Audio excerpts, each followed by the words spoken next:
அரசாங்கத்தின் வாக்குறுதிப்படி தமிழ் கைதிகள் விடுதலை செய்யப்பட வேண்டும் என தமிழ் தேசிய கூட்டமைப்பு வலியுறுத்தியுள்ளது.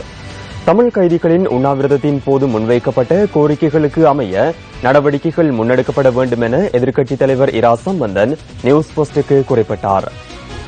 அரசாங்கம் எங்களுக்கு அறிவித்த தீர்மானத்தின் பிரகாரம் ஆரம்பத்தில் 32 பேரை விடுவதாகவும் 20ஆம் தேதிக்கு முன்பதாக 30 பேரை விடுவதாகவும் அவர்கள் எங்களுக்கு சொல்லியிருந்தார்கள். ஆனால் அதன்படி இச்சவரையில் ஆரம்பத்தில் விடப்பட வேண்டிய 32 பேரும் இன்னும் மேலதிகமாக 8 பேரும் விடுவிக்கப்பட்டதாகத்தான் நாங்கள் அறிகின்றோம்.